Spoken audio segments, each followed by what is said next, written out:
till begging's all I got. You know it's real. The whole world's turning round, but you could make it stop. Perfect. Hello, everyone. For everyone watching, we are doing an exclusive interview with Miss MERLOT. Hi, how are you? Hi, I'm wonderful. Thank you for having me. Of course, thank you for being here. So what's cool is I am actually friends with MERLOT, so this is a fun opportunity to interview a friend. And I actually knew you because of your music first. So I heard back for you and I was literally obsessed. So I was like, oh my gosh, I finally get to meet the elusive MERLOT when you came to town one time, and fell in love instantly with your energy and just who you are. But I would love to introduce the world a little bit deeper into you as a musician and how you got bitten by the music bug in the industry. So do you want to talk a little bit about how that came to be, at what age you started getting into music and all that? Thank you. First of all, I appreciate it. I'm a fan of your voice as well. Thank you. I mean, I was really, really young, and I was always super interested in music. It's no secret, like, my mother never really played much, like, radio music around the house when I was growing up. It was a lot of, like, the oldies. So I grew up listening to mostly, like, Anita Baker and Gladys Knight. Like, that was always blaring in the house. Never the top 40 when I was young. So from a young age, I really just started kind of, I guess, imitating those singers and having such an appreciation for, like, more soulful music and smooth R&B and all that. So whenever I was, grown enough to start singing out on my own, I started joining little, like, R&B cover bands, and we would travel around Florida where I was growing up and do little, like, Motown reviews, and I eventually picked up saxophone, and so I would, like, sing and play the saxophone in between the sets, and just, grew a great appreciation for not just singing, but the artistry of being a musician, and learning how to read music, write music, compose, and transcribe different things. And so, I think just being influenced by that R&B and Motown kind of sound definitely influenced just the sounds I love to emulate today. Of course, the image is a lot different, but I love the sound. Yeah. Does it run in your family as well, or did you kind of surprise people with how quickly you took on to it in terms of how much artistry it does take? Yeah, I mean, it definitely skipped over my mother. I don't think she would mind me saying that. But my grandmother sang. She always sang to me. And so I grew up in the church, and so I was put in the church at a young age, and so I was used to being around singers and listening to that all the time. But she always sang in the church, and then she would, like, sing hymns around the house. So she has a pretty good pitch. I mean, she can sing well, and so whenever I started singing, they were all like, "You took after your grandma." So exactly, they always want to take a little bit of credit back. Exactly. You're welcome. Yeah, exactly. That's awesome. Do you feel like you had to sacrifice anything personally or professionally to get to where you are now in your career? Gosh, I would say maybe I think at this point, one of the things maybe that I didn't have to sacrifice along the way, but something that I guess has happened as a result of just kind of life revolving around music, is that I just have a different appreciation for music now, and it's such from, like, an industry standpoint, right? So I rarely listen to new music, I feel like, the same way that most people do.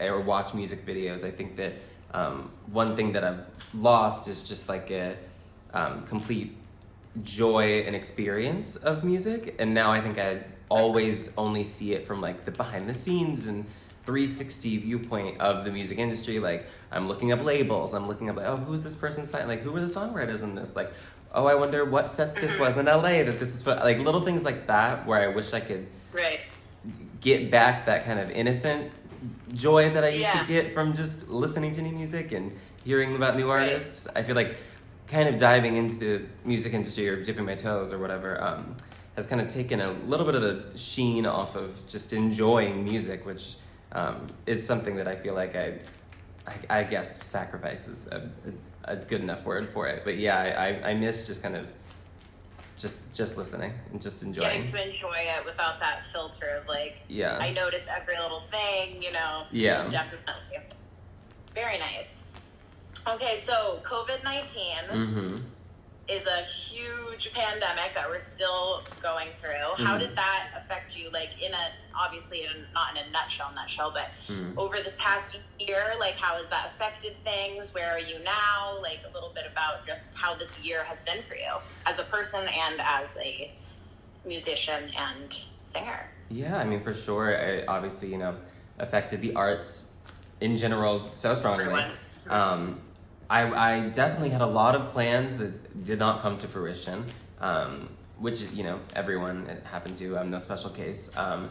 It made me, in a positive light, kind of sit back and stop for a second. I had just been on the go so hard, nonstop, and just moving from thing to thing. I hadn't really sat with myself in a long time, and just stopped and reflected and, hung out. So it was kind of, I don't want to say anything about it was nice, but it was good to kind of take a pause on life and sit and gather my thoughts and gather my intentions and kind of set new goals and different goals and not just be kind of constantly, I don't know, I was in the moment for the first time. I was thinking more strategically about the future rather than just like, I have to show up everywhere. I have to book myself all the time. I have to be omnipotent almost like, and so it was nice to kind of settle down like that. But yes, it was also disappointing. There were a lot of things that, like different shows I had planned and different studio sessions and flights canceled and, different things in the works, different even, little festivals here and there that were in the talks and then they got shut down for like 2 years. And so there was definitely a lot of things that will be happening again, aren't completely gone. Super excited about the future and everyone's getting vaccinated, but a lot of things got put on pause. And it was tough. Kind of coming to terms with the fact that all of my plans were about to change was really, really tough at first. But I think in the long run, it was really good to just sit with myself and remind myself why I'm doing everything that I'm doing, why I got into music in the first place, and kind of, what inspires me, kind of just relax for a second. I think it was really needed. Absolutely. Yeah.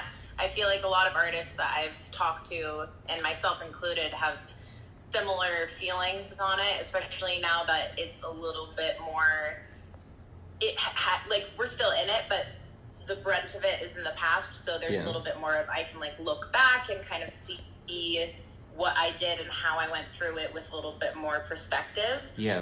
So you're on Spotify and Apple Music, and are you on other streaming sources? I mean, those are like the two main. Yeah. I mean, and Tidal. I mean, those are like the ones, but Amazon Music, Napster, even I guess any of the ones that you can find, TikTok, the ones that matter. Yes. How did you get your music on there initially? Like, do you have a manager? Did you do that yourself? Like, a little bit about that process. I'd love to know more. Yeah, I mean, for sure. It definitely has also changed since I started. I mean, my first song I did without a manager, without any sort of contract, anything. And so I independently, with the producer that I made the song with, just the two of us, uploaded it to everything through a distributor, and then I registered through BMI.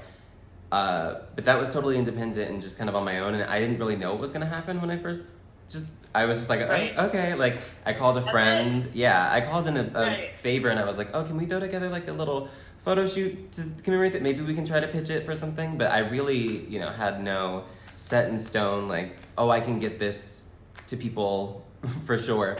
But then, shortly, like, I mean, probably the week that I put out my first song, I was contacted by some different people, and then I soon thereafter got management and all of the works, and got a publishing deal that I'm super excited about. And then so now it's a little bit easier. Now I can give them the music and have it come out, because it was it's a little bit difficult to figure out with no sort of mentor or no that's not something they teach you in music class. Like, oh, here's how you can amplify your Spotify list. Yeah, it's very new. It's very Right. Exactly. kind of. Yeah, but no, now it's a lot easier. So I'm very grateful that I have the team that I do. It's beautiful that you just kind of believed in yourself and got it out there and said, we don't even know what's going to happen. And now it's like got like thousands of views and you've got other songs. It's amazing. I mean, she's a Leo. You gotta believe. Oh yes, feed the lion, baby. Yes, absolutely. Do you have anything in the works that you are working on that you would like to talk about or share, or is everything a little bit on the down low still? Well, that's one of the things. Kind of to go back to COVID. I mean, I had a lot of music in the works that wasn't finished yet, right before everything kind of shut down, and so in that time that I took to kind of reflect and think and grow or whatever, I kind of went back to the drawing board. I scrapped a lot of sounds that I was making before. Not like I rebranded or changed everything about my sound, but I kind of was, at first I really was like, oh, well, in the beginning stages, I was like, maybe this will be over soon enough. I can just still keep doing exactly what I was going to do. And then at this point, I think that so much time has passed and so many things have changed in the industry, and I've grown a lot more and, just come into myself a little bit more. So I think I want to, and am in the works of updating and kind of honing in on my sound a little bit more and focusing a little bit more. I think before the pandemic, I was just more concerned with writing catchy music that was sounded like a bop, was kind of universally appealing and dance ready. And now I think I want to be more intimate and honest and artistic. I think I want to take a maybe a more soulful approach. But yes, there's stuff in the works. We shall see what happens. But I am working on newer stuff. Yes. That makes me very, very excited. Thank you. That's thank awesome. What else? So I also was wondering if you had any advice or things that you wish you knew that you would want to impart on anyone else that is trying to get into this industry or to push their music or artistic ideas and sounds forward. What you would say or things that you've learned that you feel like really helped you get to where you are now?